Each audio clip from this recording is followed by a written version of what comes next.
Sois reconnaissante de pouvoir t'asseoir ici, a dit ma mère au dîner de Noël après avoir offert un cadeau à chaque personne sauf à moi. Mon oncle a ricané de l'autre côté de la table. Sois contente qu'on se souvienne encore de ton nom. 14 personnes ont ri. J'étais la 15e. Je ne riais pas. J'ai regardé l'espace vide devant moi. Le seul endroit sur la table sans papier cadeau, sans ruban, sans carte. Et quelque chose a claqué. Pas de la rage, quelque chose de plus calme, quelque chose de définitif. J'ai souri et j'ai dit 3 mots. Bon à savoir.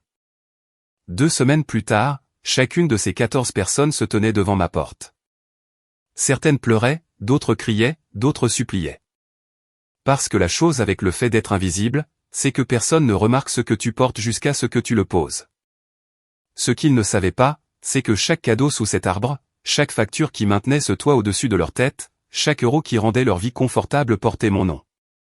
Et j'étais sur le point d'arrêter de faire semblant que ce n'était pas le cas. Avant de continuer, si cette histoire te parle, prends un moment pour liker et t'abonner, mais seulement si tu te connectes vraiment à ce que tu entends. Laisse un commentaire et dis-moi d'où tu regardes et quelle heure il est chez toi. J'adorerais le savoir. Je m'appelle Eliana. J'ai 27 ans.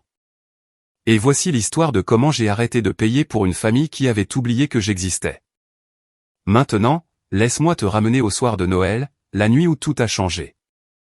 Je suis arrivé dans l'allée de chez ma mère à 22h06. La maison brillait déjà. Des guirlandes lumineuses le long des gouttières, une couronne sur la porte d'entrée, des bougies à chaque fenêtre. On aurait dit une séance photo pour un magazine. Tu n'aurais jamais deviné que chaque centime qui faisait briller ces lumières sortait de mon compte en banque. J'ai pris le plat sur le siège passager.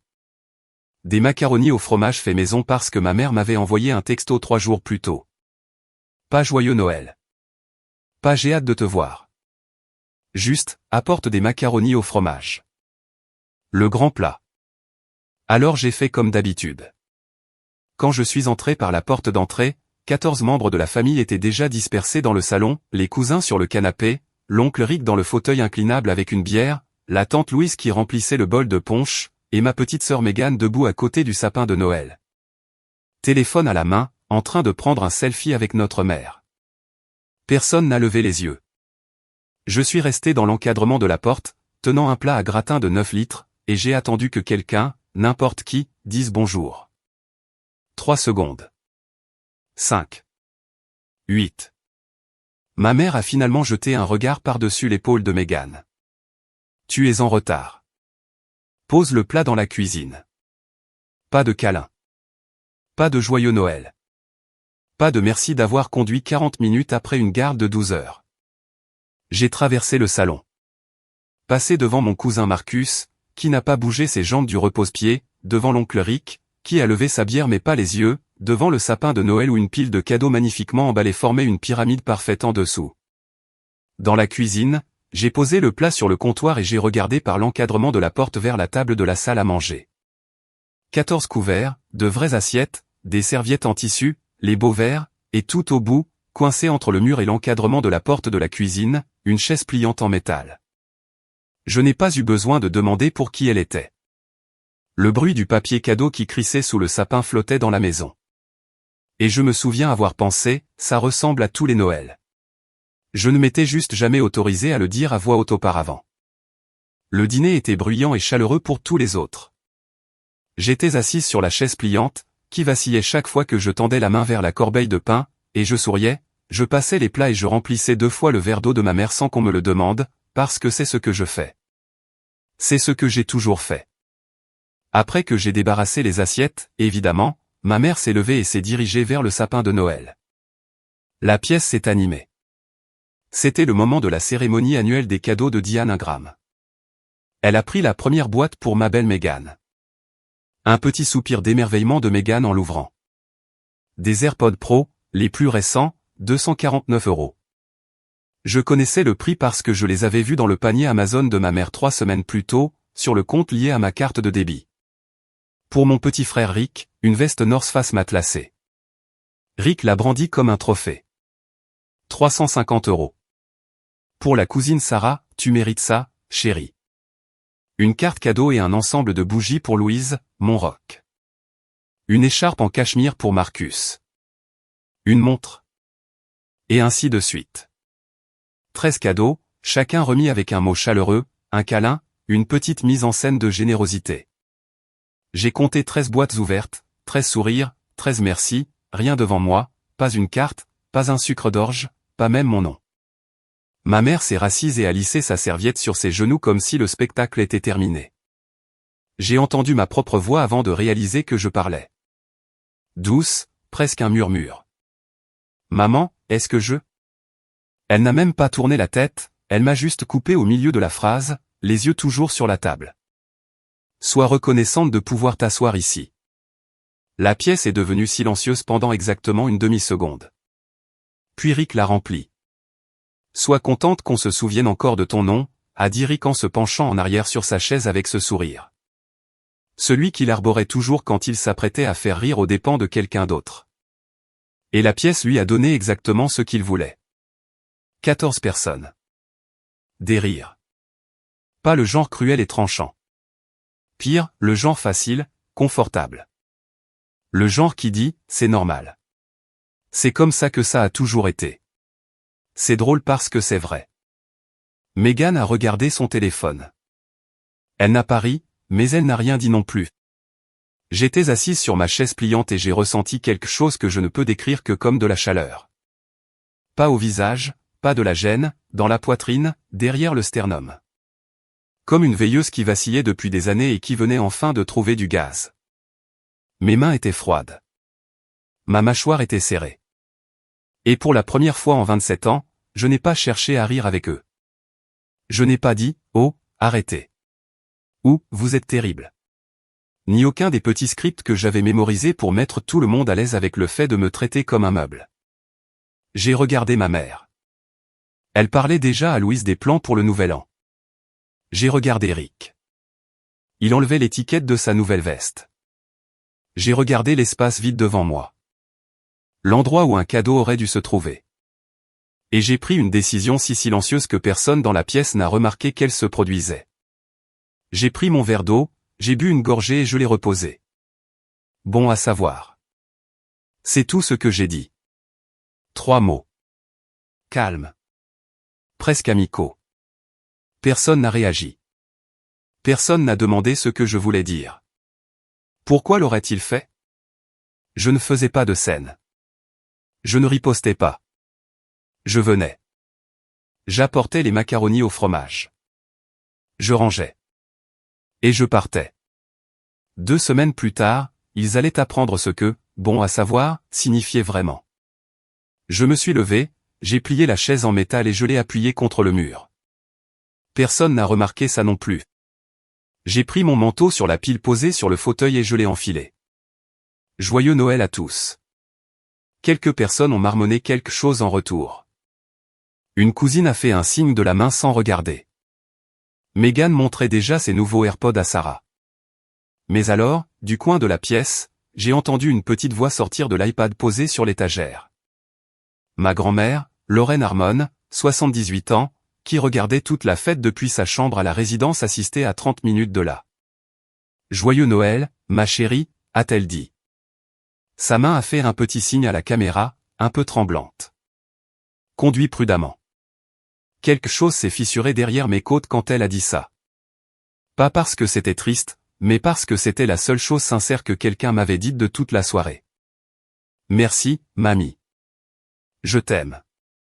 Je suis sorti par la porte d'entrée et je n'ai pas regardé en arrière.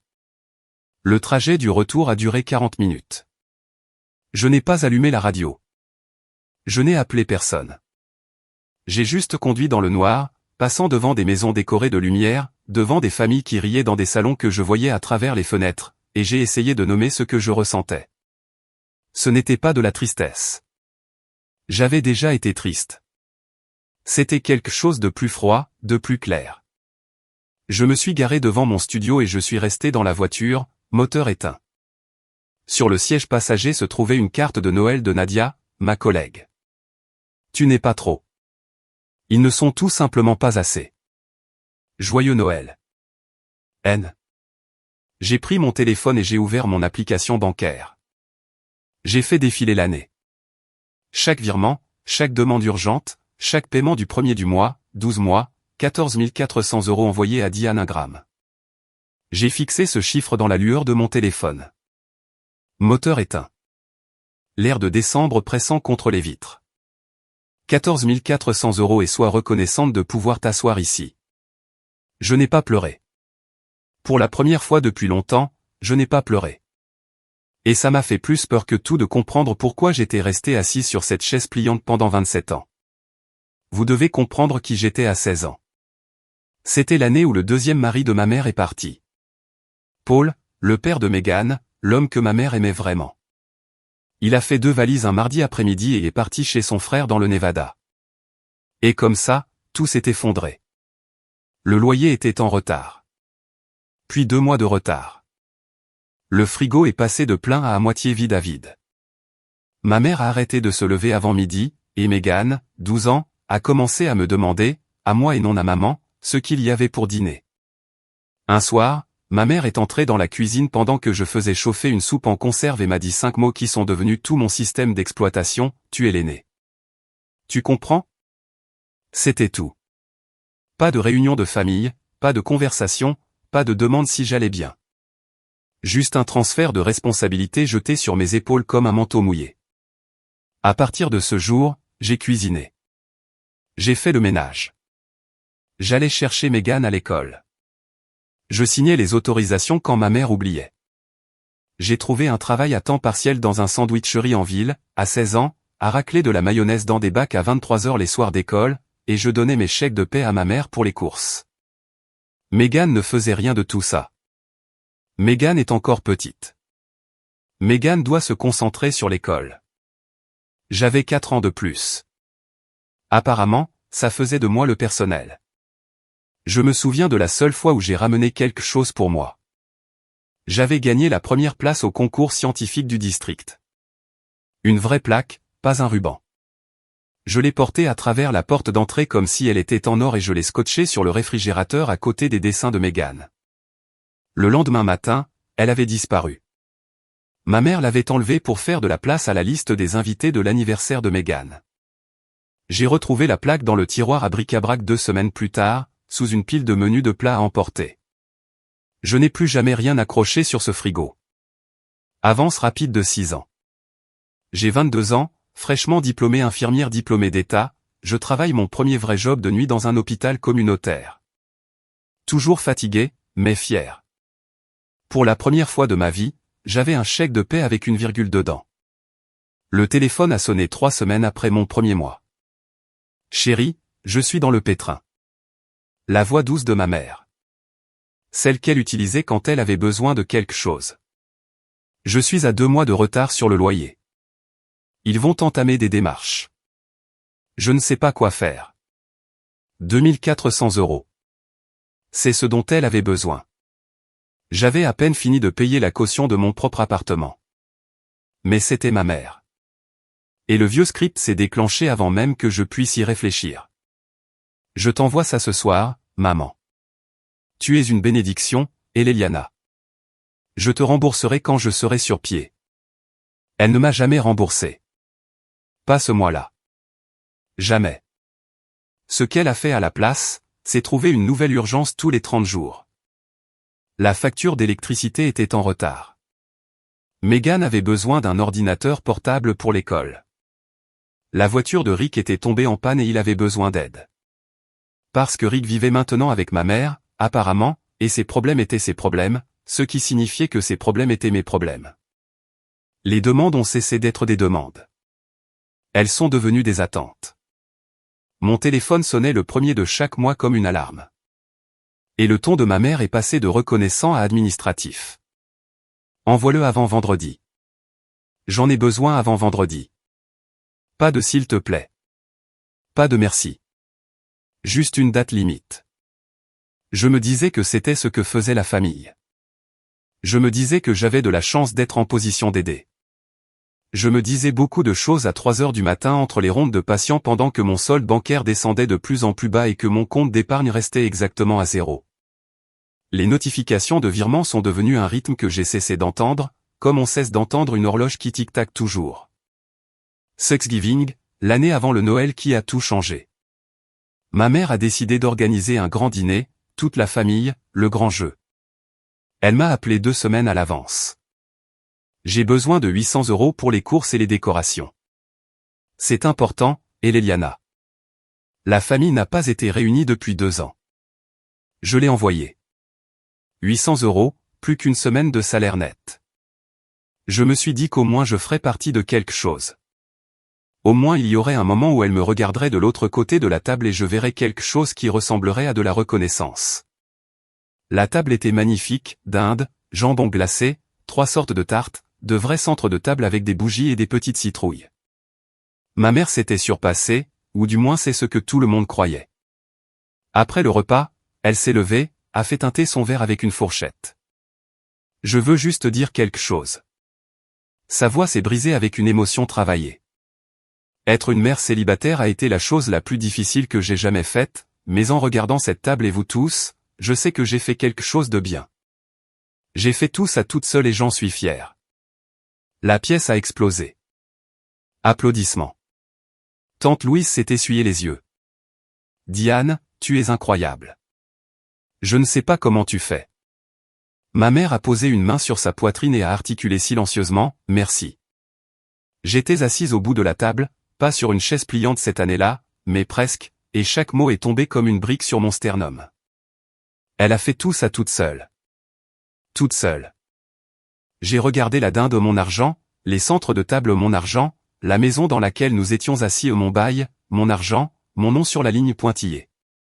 Et puis Rick s'est penché au-dessus de la table et m'a dit, en souriant, tu devrais prendre exemple sur ta mère, Eliana.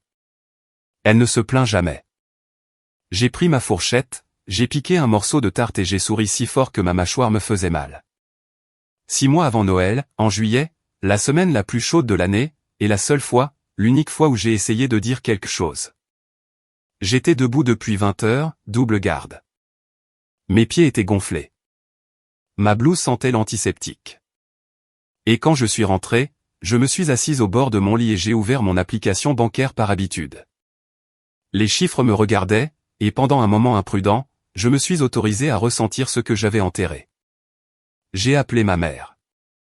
Maman, il faut que je te parle de l'argent. De quoi?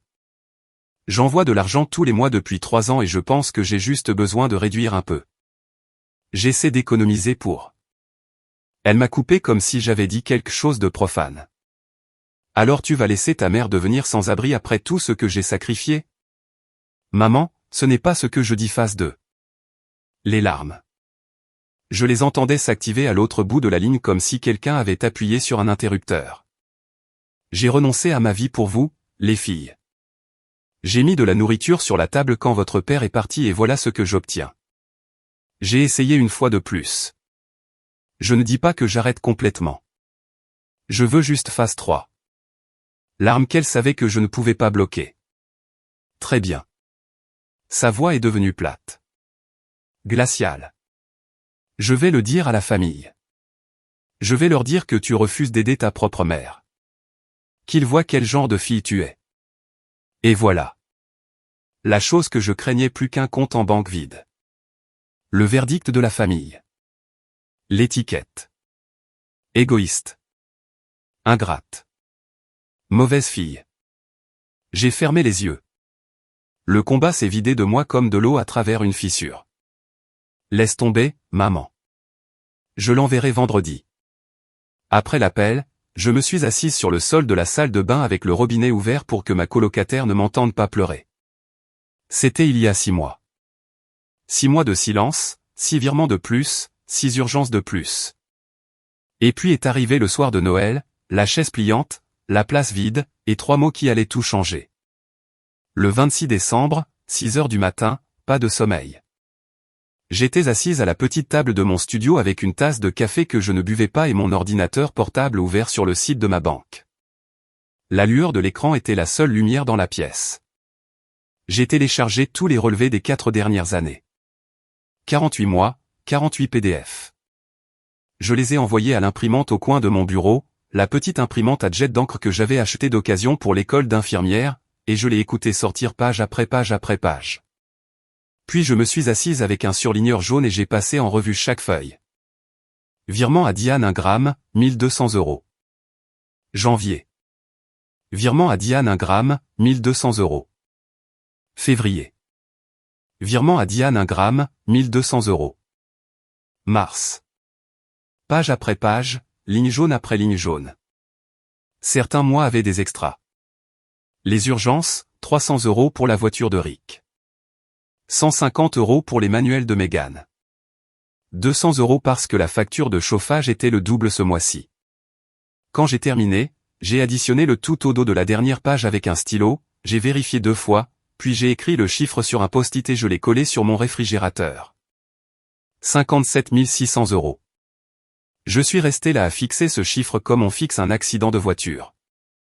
Ce nombre imprimé de ma propre écriture sur un carré jaune représentait 4 ans de ma vie. 4 ans de garde de nuit et de double garde et de barres protéinées pour dîner parce que je ne pouvais plus me permettre de faire les courses après le virement du premier du mois. 57 600 €. Et elle avait acheté un cadeau à tout le monde sauf à moi. J'ai pensé aux AirPods, à la veste North Face, à l'écharpe en cachemire, à la montre. 13 cadeaux, probablement entre 2000 et 3000 € au total. D'où venait cet argent? Ma mère travaillait à temps partiel dans un magasin de seconde main. Elle n'avait pas 3000 € à dépenser, sauf si elle les avait parce que je les lui avais donnés. L'imprimante s'était tue. Le café était froid, et quelque chose en moi était devenu très, très calme. Le 27 décembre, garde de nuit. Les urgences étaient calmes pour une fois, un miracle en hiver. Nadia et moi nous sommes retrouvés dans la salle de pause à 2 heures du matin avec du café du distributeur et 15 minutes à tuer. Nadia Cole était ce qui se rapprochait le plus d'une meilleure amie pour moi. 29 ans, vive, sans filtre, le genre d'infirmière qui pouvait poser une intraveineuse dans une ambulance en mouvement et te dire exactement ce que tu avais besoin d'entendre en le faisant. Elle m'avait offert la seule carte de Noël que j'avais reçue cette année. Alors, a-t-elle dit en remuant de la crème en poudre dans sa tasse, comment s'est passé Noël? J'avais prévu de dire, bien. J'avais répété le mot dans la voiture en allant au travail. Mais quand j'ai ouvert la bouche, ce qui en est sorti, c'est tout. La chaise pliante, les cadeaux, la voix de ma mère, la blague de Rick, les rires, le chiffre sur le post-it. Mes mains tremblaient autour de la tasse de café. Nadia l'a remarqué. Elle ne m'a pas interrompu. Quand j'ai terminé, elle est restée silencieuse longtemps. Puis elle a posé sa tasse et m'a regardé comme un chirurgien regarde une radio. Et Eliana, ce n'est pas une famille. C'est un abonnement dont ils ont oublié de te remercier. J'ai expiré un souffle que je ne savais pas retenir. Elle m'a posé 2 questions. Direct, sans cérémonie. À qui appartient le bail? J'ai cligné des yeux. À moi. Je l'ai signé quand le crédit de maman était trop bas pour qu'elle puisse qualifier. Et est-ce que ta famille sait que c'est toi qui paies tout? Non. Maman dit à tout le monde qu'elle s'en occupe elle-même. Nadia s'est adossée à sa chaise. Le distributeur bourdonnait derrière elle. Alors tu as 2 choses qu'ils ne savent pas. Les relevés bancaires et le bail. Et ce n'est pas de la vengeance, Eliana. C'est juste la vérité. La salle de pause était silencieuse. Juste le bourdonnement du distributeur et le bip lointain d'un moniteur dans le couloir. Mais dans ma tête, pour la première fois depuis des années, quelque chose s'emboîtait. Le 28 décembre, mon jour de congé. Je l'ai passé à faire quelque chose que j'aurais dû faire il y a 4 ans.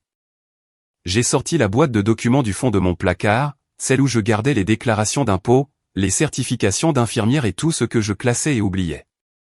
Près du fond, dans un dossier en papier craft, je l'ai trouvé. Le bail daté de 4 ans. 2 pages. Signature à l'encre bleue. Logo de la société de gestion d'immeubles dans le coin supérieur. Locataire, Eliana 1 gramme. Occupants autorisés, Diane 1 gramme. Megan 1 gramme. Rick Harmon n'apparaissait nulle part sur le document. Il s'était installé à un moment la 2e année. Juste pour quelques semaines. Ça s'était transformé en permanent. Personne n'avait jamais mis à jour les papiers. Personne n'avait jamais demandé. J'ai déplié les pages sur ma table de cuisine et j'ai lu chaque ligne. Puis j'ai pris mon téléphone et j'ai appelé le bureau de gestion immobilière. La réceptionniste m'a transféré à la gérante, une femme nommée Patricia Léan. Professionnelle, calme, le genre de voix qui disait « Je lis des contrats pour vivre ». Mademoiselle Ingram, comment puis-je vous aider? J'aimerais vous demander mes options concernant le bail de l'unité 14. Plus précisément, que se passe-t-il si je choisis de ne pas le renouveler? Une brève pause, le bruit de touches qui cliquent. Vous êtes la seule titulaire du bail pour cette unité, Mademoiselle Ingram. Votre terme actuel expire le 31 janvier. Si vous souhaitez ne pas renouveler, vous devez soumettre un avis écrit de 30 jours. Nous enverrons une notification officielle à tous les occupants listés. Et si quelqu'un qui vit là n'est pas sur le bail, s'il refuse de partir, toute personne non mentionnée sur le bail n'a aucun droit légal de rester après l'expiration du terme, cela serait géré selon les procédures standards. Je l'ai remercié et j'ai raccroché. Puis je suis resté là à regarder le bail, les relevés bancaires et le calendrier sur mon téléphone. 31 janvier, 33 jours. 33 jours. Et la femme qui m'avait dit d'être reconnaissante de pouvoir m'asseoir dans sa maison était assise dans la mienne. Le 29 décembre, j'ai roulé 30 miles jusqu'à la résidence assistée Greenfield avec un petit bouquet d'œillets et un contenant de brownie maison. La chambre de ma grand-mère était chaude et sentait la lotion pour les mains à la lavande. Elle était assise dans son fauteuil inclinable près de la fenêtre quand je suis entré, lunettes de lecture basses sur le nez, un mot croisé sur les genoux, la télé diffusant un film de Noël avec le volume baissé. Lorraine Harmon, 78 ans. La seule personne de ma famille qui m'avait jamais regardé comme si j'étais suffisante. Voilà ma fille, a-t-elle dit, et son visage s'est illuminé d'une façon que celui de ma mère n'avait jamais fait. Je me suis assise au bord de son lit et elle m'a demandé comment s'était passé Noël. J'ai essayé. J'ai vraiment essayé de dire que ça allait, mais ses yeux ont croisé les miens. Et on ne mentait pas à cette femme. On ne l'avait jamais fait. Alors je lui ai tout raconté. Elle a écouté sans bouger. Quand je suis arrivé à la partie de la chaise pliante, sa mâchoire s'est serrée. Quand je suis arrivé au commentaire de Rick, sa main a agrippé la coudoir du fauteuil. Quand j'ai terminé, elle a enlevé ses lunettes et les a nettoyées lentement, comme elle le faisait toujours quand elle choisissait ses mots. Je savais que Diane favorisait Meghan, a-t-elle dit doucement. Je le lui ai dit plus d'une fois, mais je ne savais pas que tu payais pour tout, ma chérie. Elle m'a dit qu'elle se débrouillait seule. J'ai affiché les relevés bancaires sur mon téléphone et je le lui ai tendu. Elle a ajusté ses lunettes et a fait défiler l'écran ligne par ligne. Sa main tremblait. Pas à cause de l'âge cette fois. 57 000 €. Sa voix était à peine un murmure et elle m'a dit qu'elle se débrouillait seule. Elle a posé le téléphone et a pris mes deux mains. Sa poigne était plus forte que ce à quoi je m'attendais. Écoute-moi, Eleliana. Tu ne dois rien à personne pour le privilège d'être maltraité. Et si tu as besoin que je le dise devant toute la famille, je le ferai. Derrière nous, la télé diffusait en silence des scènes de famille ouvrant des cadeaux autour d'une cheminée. Ni l'une ni l'autre n'a regardé. Le 30 décembre. Ma garde s'est terminée à 6 heures du matin.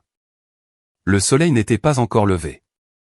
J'étais assise dans ma voiture sur le parking de l'hôpital, moteur éteint et chauffage qui faiblissait. J'ai ouvert l'application Notes sur mon téléphone et j'ai commencé une liste. Chose que je fais actuellement pour ma famille, loyer 1 200 € par mois. Facture environ 150 € par mois. Urgence aléatoire environ 200 € par mois en moyenne. Organiser le dîner de Thanksgiving. Organiser la logistique du dîner de Noël. Acheter les cadeaux au nom de ma mère et les livrer. Réparer tout ce que Rick casse. Puis j'en ai fait une deuxième, chose que ma famille fait actuellement pour moi. J'ai fixé l'espace vide sous ce titre pendant longtemps. Voilà. 2 listes, une pleine, une vide. 4 ans de preuves condensées sur la longueur d'un écran de téléphone. Je ne détestais pas ma mère. Je veux être clair là-dessus. Même après tout ça, je ne la détestais pas. Je détestais ce que j'étais devenu dans son histoire, le moteur invisible qui gardait les lumières allumées pour qu'elle puisse se tenir dans la lumière et en prendre le crédit. Mais je ne pouvais plus payer 1 200 € par mois pour m'asseoir sur une chaise pliante. Je ne pouvais plus financer un spectacle dans lequel je n'étais même pas distribué. Le plan était simple. 4 étapes. Arrêtez d'envoyer de l'argent à partir du 1er janvier. Ne pas renouveler le bail. Soumettre l'avis de 30 jours via Madame Léan. Envoyer les relevés bancaires à Mégane, pas pour la punir, mais parce qu'elle méritait de savoir d'où venait vraiment sa vie. Et la dernière étape, la plus difficile, ne rien faire d'autre. Ne pas argumenter. Ne pas expliquer. Ne pas courir après qui que ce soit. Juste laisser la vérité et les conséquences arriver à leur propre rythme. J'ai tapé une dernière ligne en bas de la note, s'il demande pourquoi, dis la vérité. Mais ne frappe à la porte de personne.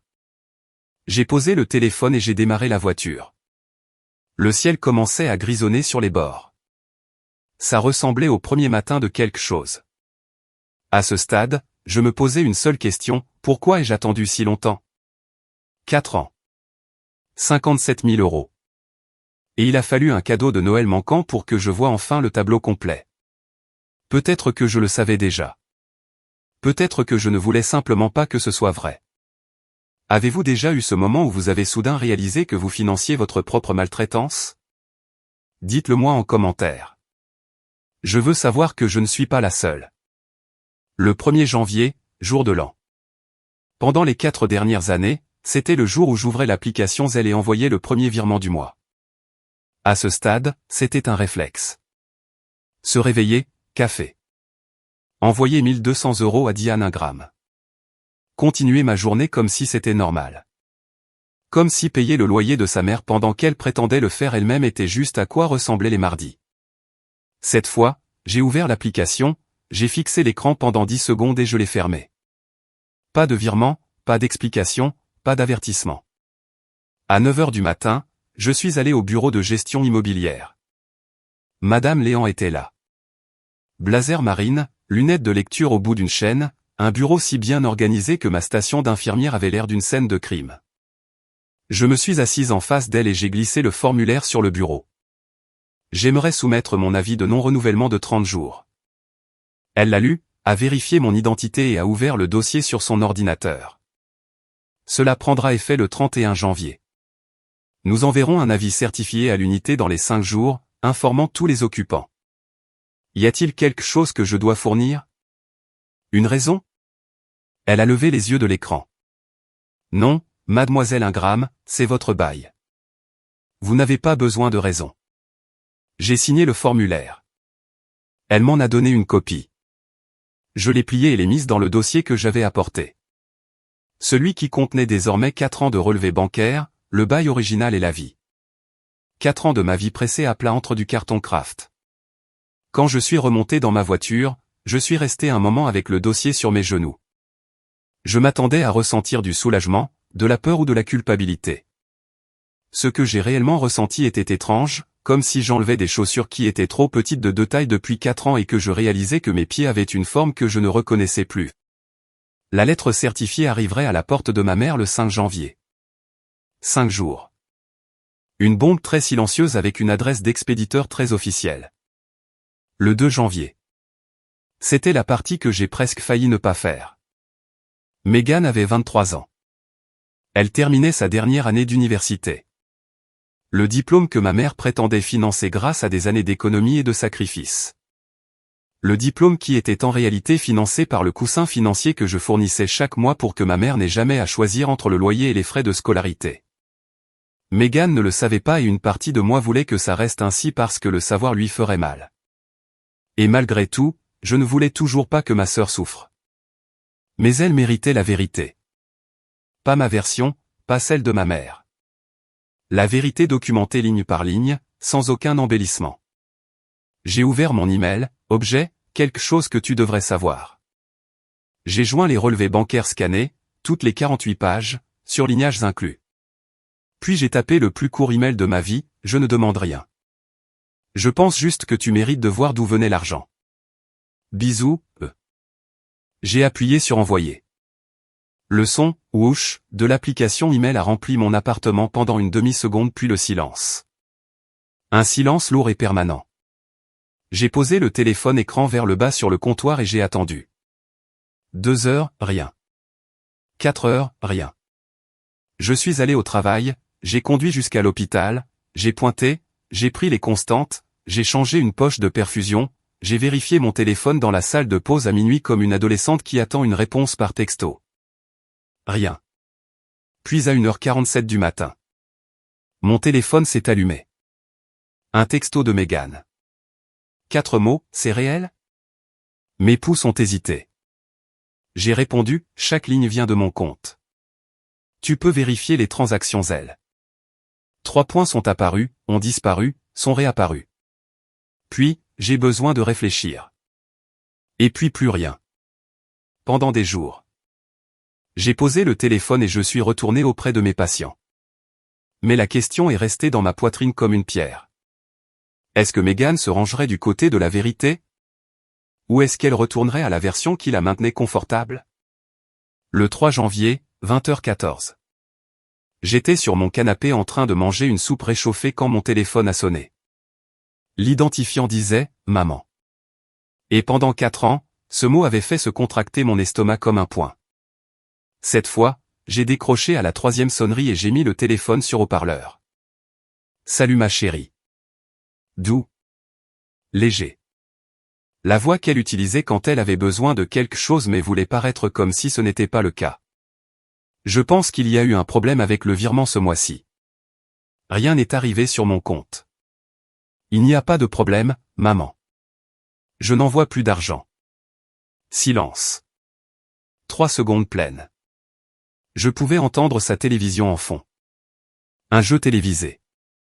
Et puis même ça semblait s'être tu. Pardon? La douceur avait disparu. Tu vas me laisser perdre cette maison après t'avoir élevé?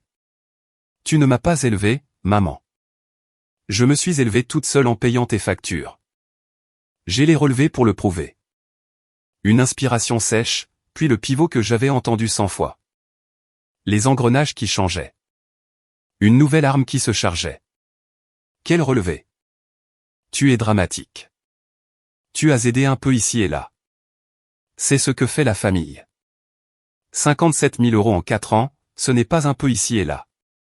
Nous le savons toutes les deux. Un autre silence, plus court cette fois. Je pouvais presque l'entendre calculer, passer en revue le manuel, chercher l'outil qui avait toujours fonctionné auparavant. Et puis elle l'a trouvé. Très bien. Froid, plat, une porte qui claque. Je vais dire à tout le monde ce que tu fais. Tout le monde saura quel genre de fille tu es. Et voilà.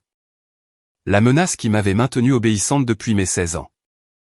Le verdict de la famille, la honte publique. Sauf que cette fois, pour la première fois, j'avais une réponse. Vas-y, maman. Je leur enverrai les relevés bancaires. La ligne est devenue morte. Pas d'au revoir. Juste le bip abrupt d'un appel terminé par quelqu'un qui, pour la première fois en 4 ans, n'avait pas de script pour ce qui venait de se passer. Le 4 janvier. Le groupe de discussion a explosé à 9h du matin. J'étais en train de me préparer pour ma garde quand mon téléphone a commencé à biper. Rafale rapide. Le genre d'avalanche de notifications qui fait vibrer le téléphone sur le comptoir tout seul. Le groupe familial, 31 membres. Je n'y postais jamais, mais je ne l'avais jamais quitté non plus. Par habitude ou peut-être par masochisme. Ma mère avait envoyé le premier message à 8h47, je suis le cœur brisé. Et Léliana m'a dit qu'elle me coupait financièrement. Je ne sais pas ce que j'ai fait de mal. J'ai toujours essayé d'être une bonne mère. Puis le déluge. Tante Louise, 8h49, et Léliana, comment peux-tu faire ça à ta mère? Elle a tout fait pour vous, les filles. Cousine Sarah, 8h52, c'est tellement triste, Diane. Tu ne mérites pas ça. Marcus, 8h55, c'est froid. C'est ta mère. Rick, 9h01, j'ai toujours su qu'elle était égoïste. La pomme ne tombe jamais loin de l'arbre. Cette dernière phrase a atterri comme une gifle. La pomme ne tombe jamais loin de l'arbre. Il parlait de mon père, l'homme qui était parti avant ma naissance. La blessure que ma mère avait passé 27 ans à s'assurer qu'elle ne guérisse jamais. 23 messages en 2 heures. 23 personnes qui ne m'avaient jamais demandé une seule fois comment j'allais. Qui n'avaient jamais questionné d'où venait l'argent de Diane. Qui n'avaient jamais remarqué la chaise pliante. Tous soudain experts sur quel genre de fille je devais être. Pas un seul n'a demandé mon côté de l'histoire. J'ai lu chaque message. Mes mains tremblaient. Pas de peur. De la colère brûlante spécifique d'être jugé par contumace par des gens qui n'avaient pas un seul fait. Je n'ai pas répondu. Je n'ai pas tapé un seul mot. Ce que j'ai fait, c'est prendre des captures d'écran de chaque message un par un et les sauvegarder dans un dossier sur mon téléphone parce que la vérité arrivait. Elle n'arrivait juste pas aujourd'hui. Le 5 janvier, la lettre certifiée du bureau de gestion immobilière est arrivée à la porte de ma mère. Je sais exactement à quel moment elle l'a ouverte parce que mon téléphone a sonné à 16h22. Et la voix à l'autre bout n'était ni la voix soignée de performance de ma mère, ni sa voix de culpabilité, ni sa voix de menace froide. C'était quelque chose que je n'avais jamais entendu auparavant. La panique. Qu'est-ce que c'est? Elle respirait comme si elle avait couru. Tu m'expulses? Ta propre mère? Je ne t'expulse pas, maman. Je ne renouvelle pas mon bail. Celui que j'ai signé parce que ton crédit était trop bas. Celui que j'ai payé pendant 4 ans. C'est ma maison. Non, maman. C'est mon bail. Ça l'a toujours été. J'entendais le papier bruisser. La vie contournait et retournait dans ses mains comme si le relire allait changer les mots sur la page. Non-renouvellement par la locataire. Eliana Ingram. Effectif le 31 janvier. Tu ne peux pas faire ça. Sa voix s'est brisée, pas de tristesse, mais du son de quelque chose qu'elle avait toujours contrôlé qui lui échappait soudainement. Je n'ai nulle part où aller. Tu as 26 jours, maman. C'est ce que dit la vie. J'appelle un avocat. Vas-y. Ils te diront la même chose que ce que Madame Léan m'a dit. Elle s'est mise à pleurer alors, des sanglots tremblants. Et pendant une terrible seconde, le vieil instinct s'est réveillé. La fille de 16 ans en moi s'est jetée sur le téléphone, prête à dire « Laisse tomber. Je vais arranger ça. Je vais envoyer l'argent. Je suis désolé. » Mais je suis resté immobile. Parce que j'avais déjà entendu ces larmes. Je les avais entendues en juillet quand j'avais essayé de réduire. Je les avais entendues à chaque urgence et à chaque fois. Elles venaient avec une étiquette de prix. Ce n'étaient pas des larmes de remords. C'étaient les larmes d'une femme qui venait de réaliser que le distributeur de billets avait une limite. L'appel a pris fin. J'ai posé le téléphone et j'ai remarqué que mes mains étaient stables. Le 6 janvier. Mon téléphone a sonné à 7 heures du matin. Un numéro que je reconnaissais mais qui ne m'avait jamais appelé. Oncle Rick. Pendant les 4 années où il vivait gratuitement dans une maison que je payais, Rick Harmon n'avait jamais une seule fois composé mon numéro. Pas pour mon anniversaire. Pas quand j'ai obtenu mon diplôme d'infirmière. Pas pendant aucune des fêtes où il s'asseyait en face de moi en mangeant de la nourriture que j'avais financée. Mais aujourd'hui il l'avait trouvé. Écoute-moi bien. Pas de bonjour. Pas de salut, Eliana. Juste Rick. À plein volume. Comme s'il criait sur un barman. Je ne sais pas à quel jeu tu joues, mais tu dois arranger ça maintenant. Oncle Rick, ton nom n'est pas sur le bail. Il ne l'a jamais été. Tu n'étais même pas censé vivre là. Silence. Le genre de silence qui ressemble à quelqu'un qui fonce tête la première dans un mur qu'il n'avait pas vu. Quoi? Qu'est-ce que ça veut dire? Ça veut dire que quand le bail se termine, tu dois trouver où aller. Comme maman. Le bluff est sorti de sa voix comme l'eau d'une baignoire. Ce qui l'a remplacé était quelque chose de petit et génial. Un ton que je n'avais jamais entendu chez l'homme qui adorait faire rire les pièces à mes dépens. J'ai presque 50 ans, où suis-je censé aller? Tu vas jeter ton oncle à la rue? J'ai laissé ça flotter dans l'air un instant. Puis j'ai dit, il y a 6 jours, tu ne te souvenais pas de mon nom. Maintenant tu connais mon numéro de téléphone. Silence mort. Puis un clic. Il a raccroché sans un autre mot. J'ai posé le téléphone et je me suis versé un verre d'eau. J'ai bu une gorgée. Je l'ai posé sur le comptoir à côté du post-it qui disait toujours 57 600 €. Rick ne riait plus. Et pour une fois, personne d'autre non plus. Le 7 janvier. Ma mère a fait ce qu'elle faisait le mieux. Elle a pris le contrôle de l'histoire. Je l'ai appris par Megan, qui m'a envoyé un texto à 18h. Maman est en appel avec tout le monde. Elle pleure, elle leur dit que tu la rends sans abri. Je pouvais parfaitement l'imaginer. Diane un gramme en FaceTime avec 12 membres de la famille, mouchoir à la main, voix tremblante, chaque mot calibré. J'avais vu cette performance toute ma vie. Le monologue de victime, le discours de martyr de mère célibataire, le lent et dévastateur pivot vert, après tout ce que j'ai fait. Sa version, d'après ce que Megan avait entendu, Eliana était en colère de ne pas avoir reçu de cadeau de Noël.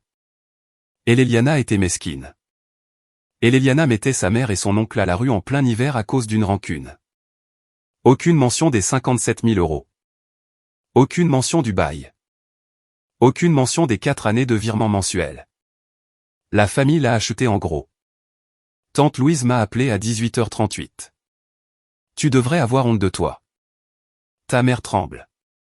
La cousine Sarah a envoyé un texto, je n'arrive pas à croire que tu ferais ça à ta propre famille. Marcus a envoyé un seul message, pas cool, et Eliana. Rick, comme prévu, est intervenu dans le groupe, je vous l'avais dit qu'elle était un problème. 8 appels manqués en 1 heure. J'ai regardé les noms défiler sur mon écran un par un. Des gens qui ne m'avaient jamais appelé pour prendre de mes nouvelles, qui ne m'avaient jamais demandé comment se passaient mes gardes, qui n'avaient jamais remarqué que c'était moi qui écrivais les chèques. Tous soudain désespérés de me dire quel genre de personne j'étais. J'ai pris le téléphone, je l'ai retourné écran vers le bas sur le comptoir et je suis allé préparer le dîner. Ma mère gagnait le récit pour le moment. Mais elle avait fait une erreur critique. Elle avait appelé tout le monde dans la famille sauf la seule personne qui connaissait déjà la vérité. Elle n'avait pas appelé Mamie Lorraine. Pas encore. Le 8 janvier, 23h. J'étais en train de lasser mes baskets pour la garde de nuit quand mon téléphone a sonné. Megan. J'ai presque pas répondu. Une partie de moi avait déjà classé ma sœur dans la catégorie cause perdue.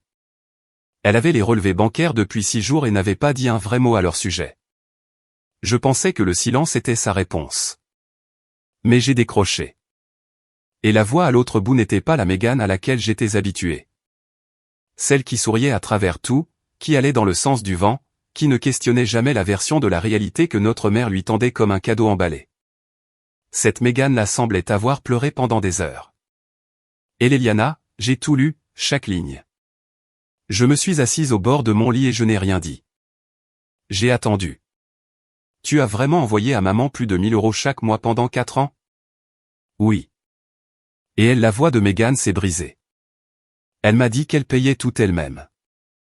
Elle a dit que mon aide pour les frais de scolarité venait de ses économies. J'ai fermé les yeux. Elle n'a pas d'économie, Megan. Elle a mon compte courant. Le son qui est sorti du téléphone était brut. Pas les jolies larmes que ma mère faisait pour un public. C'était désordonné. Réel. Le son de quelqu'un dont les fondations venaient de se fissurer en deux. Pourquoi tu ne me l'as jamais dit? Parce que je ne voulais pas que tu te sentes coupable. Je voulais que tu aies ce que je n'ai pas eu. Mais je ne peux plus me le permettre, Megan. Pas l'argent, le silence. Elle est restée silencieuse longtemps. Alors qu'est-ce que tu as besoin que je fasse? Je n'ai pas besoin que tu fasses quoi que ce soit. J'ai juste besoin que tu connaisses la vérité. D'accord. Un souffle, puis doucement, est-ce que je peux encore t'appeler? Comme après ça? Dehors ma fenêtre, le vent de janvier poussait contre la vitre. Nuit froide, longue garde de vent. Mais pour la première fois depuis des années, un appel avec quelqu'un de ma famille s'est terminé sans que je me sente plus petite. Oui, Megan, tu peux m'appeler. Le 9 janvier. L'erreur que ma mère ne savait pas qu'elle faisait. Avec le reste de la famille fermement de son côté, Diane a fait ce que n'importe quel général désespéré fait quand la bataille se passe bien. Elle est allée pour l'option nucléaire. Elle a appelé la seule personne dont la parole avait plus de poids que quiconque dans toute la famille Harmon. Elle a appelé Mamie Lorraine. Je sais exactement ce qui s'est passé parce que ma grand-mère me l'a raconté après, mot pour mot, de sa manière calme et précise. Diane a appelé en pleurant. Maman, Eliana me jette à la rue.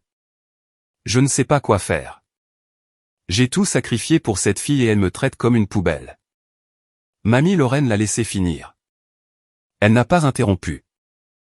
Elle n'a pas fait un bruit.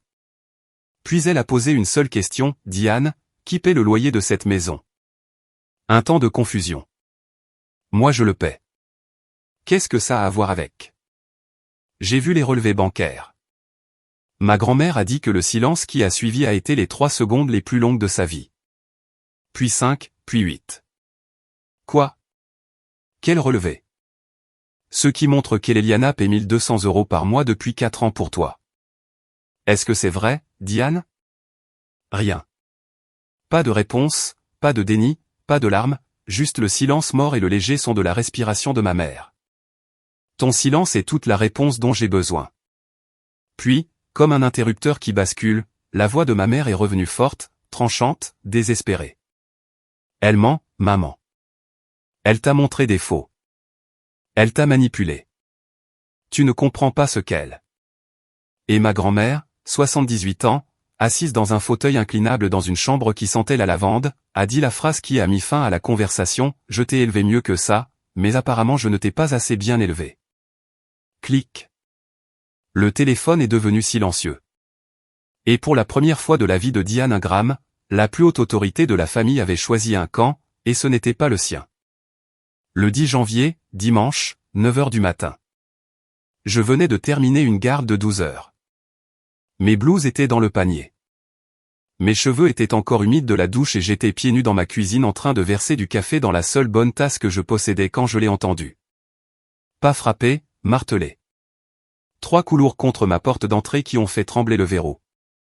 Puis la voix de ma mère, brute, brisée. Rien à voir avec la femme composée qui avait organisé le dîner de Noël 2 semaines plus tôt. Eliana, ouvre cette porte. Il faut qu'on parle. Une deuxième voix. Rick, tu ne peux pas te cacher là-dedans pour toujours. J'ai posé le café et je suis allé à la porte. J'ai regardé par le Judas. 4 personnes dans le couloir de mon immeuble, ma mère au centre, les yeux gonflés et rouges.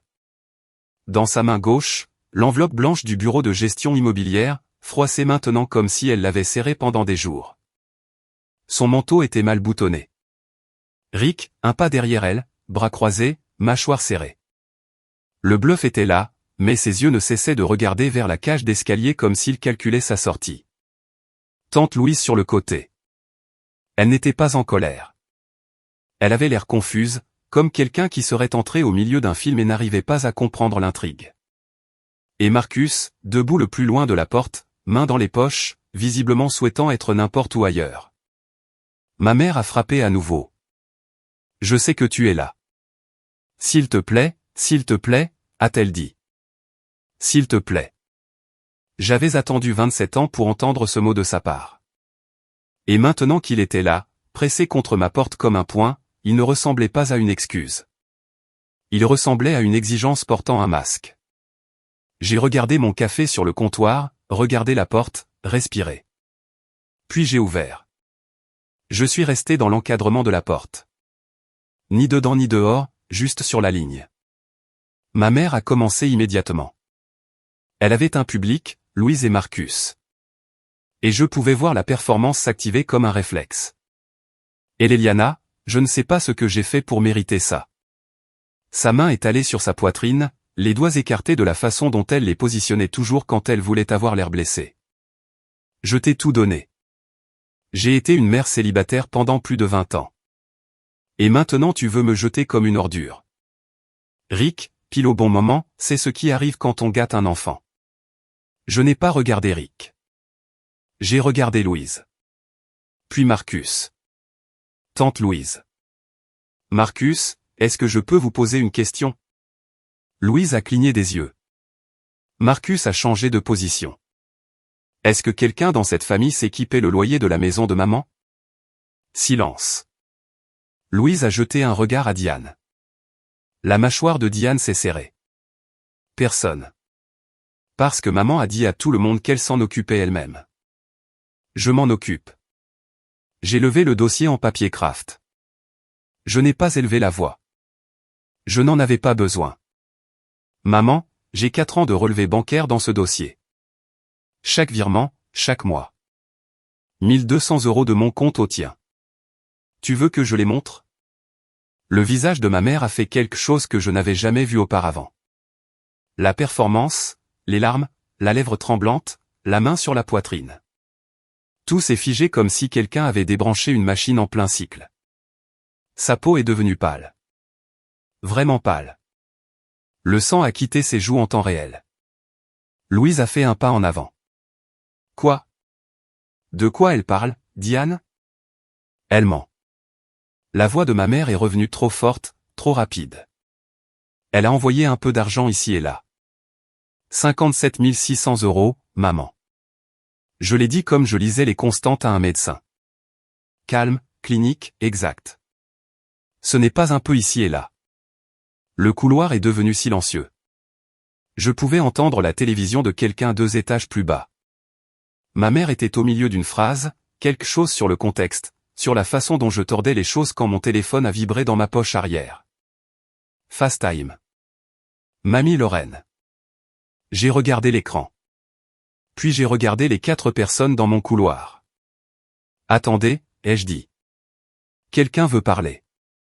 J'ai accepté l'appel et j'ai tourné le téléphone pour que l'écran soit face à eux. Le visage de ma grand-mère a rempli le cadre, assise dans son fauteuil inclinable, lunettes de lecture basse, yeux vifs et stables. La pièce derrière elle était silencieuse. La télé était éteinte. Elle a regardé à travers l'écran sa fille, son fils, sa nièce et son neveu. Et quand elle a parlé, sa voix était lente, délibérée, et plus forte que ce que j'avais entendu depuis des années. Je vous entends tous d'ici. Alors laissez-moi dire ça une fois. Chaque son dans le couloir s'est arrêté. La main de Louise s'est figée à mi-chemin de sa bouche. Marcus n'a pas cligné des yeux. Rick a regardé le sol. Ma mère fixait l'écran comme si elle regardait une porte se fermer au ralenti. Diane, je t'aime. Mais j'ai vu les relevés bancaires, chaque page. Et Léliana a payé ton loyer, tes factures et tes urgences pendant 4 ans. Elle a payé la nourriture pour Thanksgiving. Elle a payé les cadeaux que tu as distribués à Noël. Chacun d'entre eux. Elle a payé pour tout. Et tu n'as même pas pu lui donner une carte. Personne n'a respiré. Ma mère a murmuré, « Maman, tu ne comprends pas. » Je comprends parfaitement. La voix de ma grand-mère n'a pas vacillé. Tu as pris l'argent de cette fille, tu as dit à tout le monde qu'il était à toi, et ensuite tu l'as humilié devant toute la famille à Noël. La main de Louise a complètement couvert sa bouche. Maintenant Marcus a fait un pas en arrière. Rick n'avait toujours pas levé les yeux. Et Léliana ne te doit pas d'excuses. Les yeux de mamie Lorraine ont trouvé la caméra. M'ont trouvé. C'est toi qui lui en dois une. Le couloir était silencieux. Absolument. Complètement silencieux. Juste le son de la respiration de ma grand-mère à travers le haut-parleur du téléphone et le bourdonnement étouffé d'un immeuble plein de gens qui n'avaient aucune idée que dans l'appartement 4B, une famille entière était figée. Le visage de ma grand-mère regardait depuis l'écran du téléphone. Personne n'avait bougé. Puis ma mère a fait ce qu'elle faisait toujours quand toutes les autres armes avaient échoué. Elle a essayé de réécrire l'histoire une fois de plus. C'est donc ça que tu veux? Sa voix tremblait, mais pas de chagrin, de fureur déguisée en cœur brisé. Détruire cette famille? Je l'ai regardé. Vraiment regardé. Et pour la première fois de ma vie, je n'ai pas vu la femme dont j'avais essayé de gagner l'amour. J'ai vu une femme à qui on avait tout donné et qui l'avait appelée rien. Non, maman. Je ne veux rien détruire. Je ne peux simplement plus construire quelque chose avec mon argent qui n'a pas de place pour moi. Elle a ouvert la bouche. Je n'ai pas attendu. Je me suis tourné vers Rick. Oncle Rick, tu as jusqu'au 31 pour régler ta situation de logement. C'est dans 3 semaines. La bouche de Rick s'est ouverte, refermée. Aucune blague n'est sortie. Aucune punchline, rien. Le comique avait finalement épuisé son matériel. J'ai regardé Louise et Marcus. Si quelqu'un dans cette famille veut me parler après aujourd'hui, ma porte est ouverte, mais je n'enverrai plus d'argent, je n'organiserai plus de fêtes et je ne m'assoirai plus sur une chaise pliante. Les yeux de Louise étaient humides. Marcus a hoché la tête une fois. Petit, mais je l'ai vu. J'ai fait un pas en arrière dans mon appartement. Ma main était sur la porte. Je t'aime, maman, mais je m'aime assez pour arrêter de payer une place à une table qui n'a jamais été dressée pour moi. Et j'ai fermé la porte. Pas un claquement, pas un crash dramatique, juste un clic calme et stable, le son d'un verrou qui s'engage pour la première fois en 4 ans. À travers la porte, je n'ai rien entendu pendant un long moment. Puis des pas, des traînements, quelqu'un qui pleurait doucement. Puis la porte de la cage d'escalier s'est ouverte et refermée et le couloir était vide. Je suis resté le dos contre la porte, les deux mains à plat contre le bois et j'ai respiré. C'était fini et j'étais toujours debout. Après avoir fermé cette porte, je suis resté là une minute entière, les mains encore sur la poignée, me demandant si je venais de faire la plus grosse erreur de ma vie ou la meilleure décision. Et honnêtement, je me le demande encore parfois. Pensez-vous que je suis allé trop loin ou pas assez loin? Parce que je n'ai pas crié, je n'ai pas juré, j'ai juste arrêté de payer. Est-ce que c'était mal? Dites-le moi en commentaire. J'ai lu chaque commentaire, et certaines de vos histoires touchent plus fort que la mienne. Le 31 janvier. Le bail a expiré. Je n'étais pas là quand ils ont déménagé. Je n'avais pas besoin d'y être. Madame Léon a confirmé par email que l'unité avait été libérée à temps et que les clés avaient été rendues au bureau.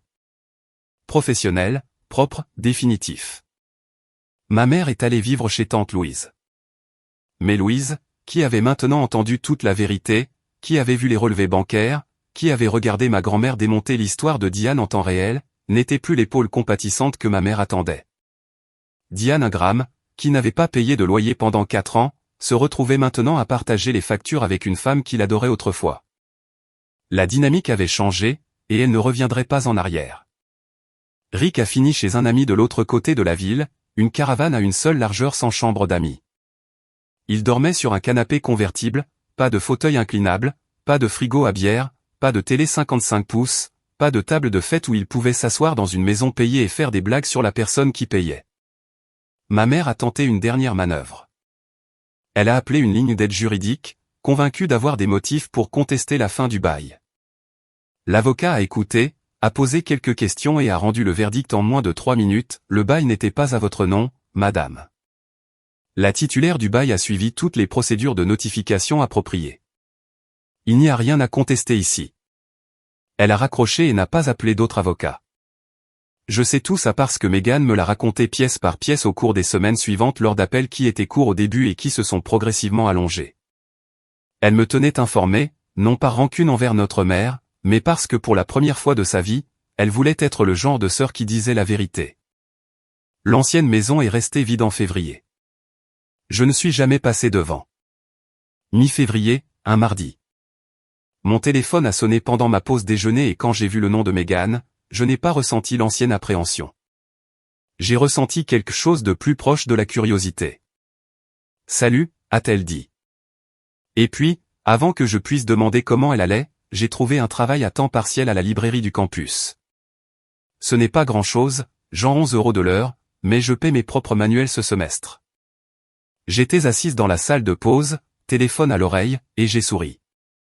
Le genre de sourire qui te surprend avant que tu puisses l'arrêter. C'est vraiment bien, Megan. C'est embarrassant, honnêtement. J'ai 23 ans et je viens seulement d'acheter mes propres livres. Ce n'est pas embarrassant. C'est un début.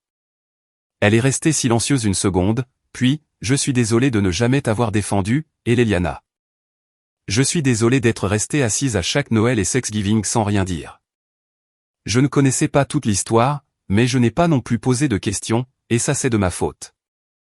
Je me suis adossé à la chaise en plastique et j'ai fixé le plafond de la salle de pause. Tu étais une enfant, Megan. Je ne t'en veux pas. Je ne suis plus une enfant, et je ne veux pas être la personne qui profite du silence de quelqu'un d'autre. Cette phrase, je ne peux pas expliquer ce qu'elle m'a fait. C'était la première fois de ma vie que quelqu'un de ma famille reconnaissait ce que j'avais perdu sans que j'aie à le prouver avec un tableau Excel d'abord. Nous avons parlé plus d'1 heure de l'école, de son nouveau travail, d'un garçon qu'elle voyait et qui la traitait vraiment bien, des choses normales, des choses de sœur, le genre de conversation que nous n'avions jamais eu parce qu'il y avait toujours une performance à maintenir. Un récit à protéger, une mère au milieu qui dirigeait la circulation. « Est-ce qu'on peut dîner la semaine prochaine ?» a-t-elle demandé. « Juste nous ?» J'aimerais bien. Quand j'ai raccroché, Nadia se tenait dans l'encadrement de la porte de la salle de pause avec 2 cafés, souriante. Ça sonnait différent, a-t-elle dit. C'était fin février. J'étais en train de plier du linge quand mon téléphone a sonné. L'identifiant disait maman. Et je suis resté là pendant 3 sonneries, une thé d'oreiller dans une main, à décider. J'ai répondu. Sa voix était différente, fatiguée, dépouillée de son vernis habituel, comme si elle avait répété quelque chose et qu'elle avait manqué d'énergie à mi-chemin. Et Léliana, j'ai réfléchi. Peut-être que je n'ai pas été juste avec toi. À Noël, j'ai tenu le téléphone et j'ai attendu. Le linge était chaud dans le panier. Je veux juste qu'on soit à nouveau une famille. Tu me manques. La façon dont les choses étaient me manque. La façon dont les choses étaient. La version où je payais et elle jouait la comédie et personne ne posait de questions. J'ai laissé le silence parler un moment. Puis elle a ajouté la phrase que je savais venir parce que le schéma ne changeait jamais, est-ce que tu peux m'aider avec la caution pour un nouvel endroit? Juste cette fois et on peut recommencer à zéro. Voilà. Glissé à l'intérieur de l'excuse comme un hameçon dans un verre.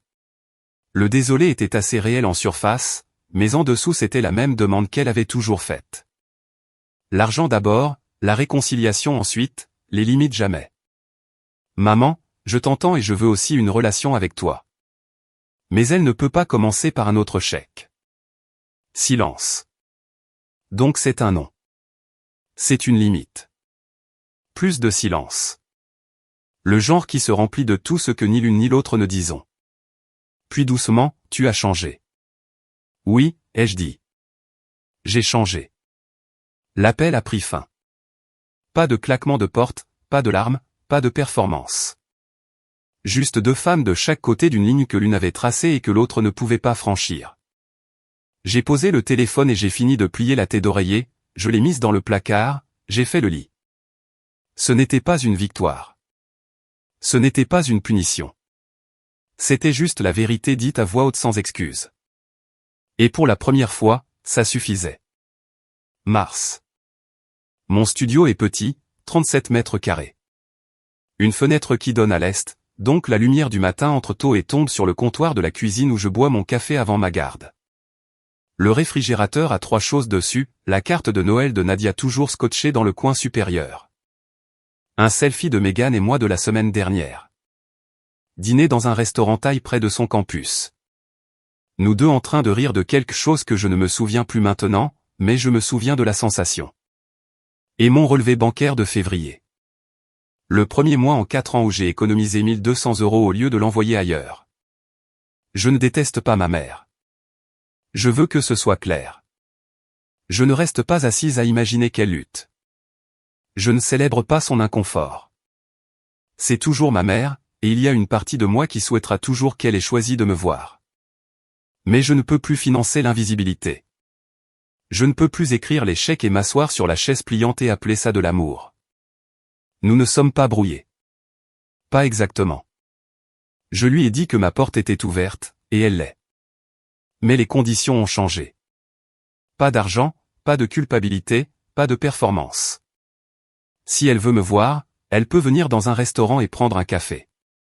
Elle n'a pas encore accepté l'invitation. Mamie Lorraine m'appelle tous les dimanches maintenant. Juste nous. Pas de Diane au milieu. La semaine dernière, elle m'a dit qu'elle était fière de moi et j'ai dû m'arrêter sur le bord de la route parce que je ne voyais plus la route. Rick n'a pas appelé. Je ne m'y attends pas. Mégane m'envoie des textos presque tous les jours. Elle m'a envoyé une photo hier de son premier bulletin de paie de la librairie. 93,47 €. Elle l'avait entouré au stylo rouge et avait écrit « Mon argent, mon nom ». Je l'ai scotché sur le frigo.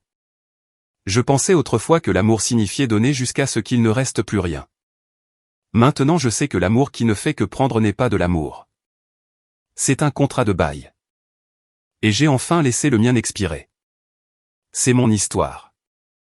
Chaque chiffre était réel. Chaque silence était réel. Et chaque porte que j'ai fermée, je l'ai fermée avec amour, pas par vengeance. Si tu as déjà été l'invisible de ta famille, celle qui paie mais n'est jamais remerciée, celle qui vient mais n'a jamais de place, je veux que tu saches quelque chose, tu as le droit d'arrêter. Tu n'es pas égoïste. tu survis. Si cette histoire a signifié quelque chose pour toi, appuie sur s'abonner. Il y a d'autres histoires comme celle-ci liées dans la description ci-dessous, et je pense que tu t'y connecteras de la même façon. Laisse un commentaire et dis-moi quelles limites tu regrettes de ne pas avoir posées plus tôt. Je lirai chacun d'entre eux. À la prochaine.